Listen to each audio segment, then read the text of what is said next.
السلام علیکم ورحمۃ اللہ تعالی وبرکاتہ۔ میرے تمام سننے والے حضرات، علامات قیامت، قیامت کی نشانیاں جو پے در پے ظاہر ہو رہی ہیں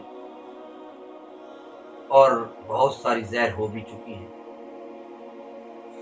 بس اب یہی دعا ہے اللہ رب العزت سے کہ پیارے حبیب امام الانبیاء صلی اللہ علیہ وسلم نے جیسے فرمایا کہ اس طرح اللہ تعالیٰ کے عذاب آئیں گے، بندہ دعا مانگے کہ اے میرے اللہ ہم سب کو اپنے عذابوں سے محفوظ رکھنا۔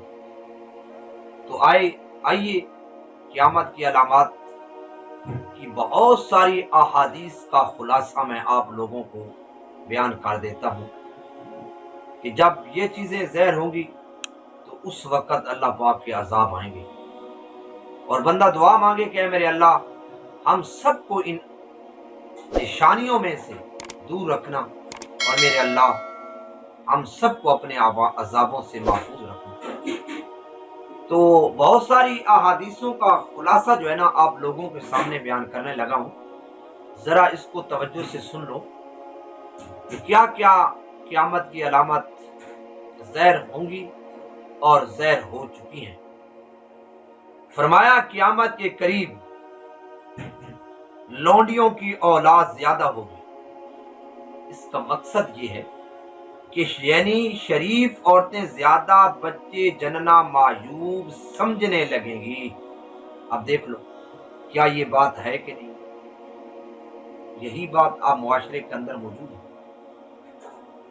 اور فرمایا علم دین سے خالی اور نئی نئی دولت کے مالک لوگ حکومت کرنے لگیں گے، اغلام بازی اور چھپی بازی عام ہو جائے گی۔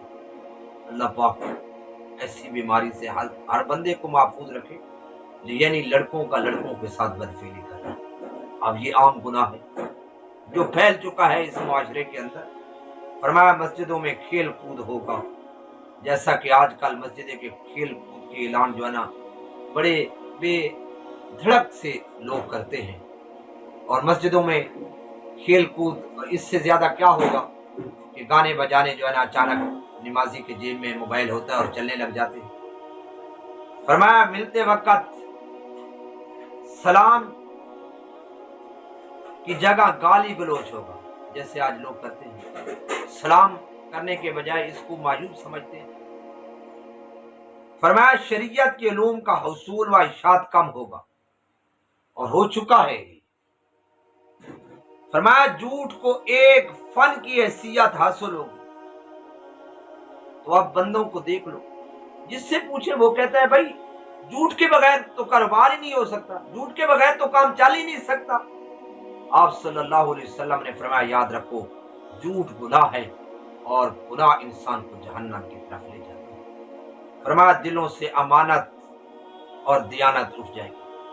اب کس جگہ امانت ہوتی ہے، کہاں امانت پائی جاتی ہے، بندہ خود سوچے۔ فرمایا فاسق لوگ یعنی لوگوں کو بہکانے کے لیے اور اپنے گناہوں پر پردہ پوشی کے لیے علم حاصل کریں، ایسا ہی ہو رہا۔ فرمایا شرم و حیا جاتی رہے گی، بے پردگی کا سیلاب نظر آئے گا۔ اب بازاروں کا حال دیکھ لو۔ فرمایا چاروں طرف کفار مسلمانوں پر ٹوٹ پڑیں گے۔ یہ بات سمجھنے کی ہے۔ اب دیکھ لیں فلسطین، عراق، افغانستان، کون سا ملک ہے جس کے اوپر کفار مل کر ٹوٹے نہیں؟ بالخصوص آج کل غزہ کا حال دیکھیں۔ اللہ رب العزت سے دعا ہے کہ اللہ رب العزت ہم سب کو دین پر چلنا آسان فرمائے، بالخصوصاً اس کو سمجھنا ہمارے لیے آسان فرمائے، اور سمجھنے کے بعد اللہ پاک اس پر عمل کرنے کی توفیق عطا فرمائے۔ آمین ثم آمین۔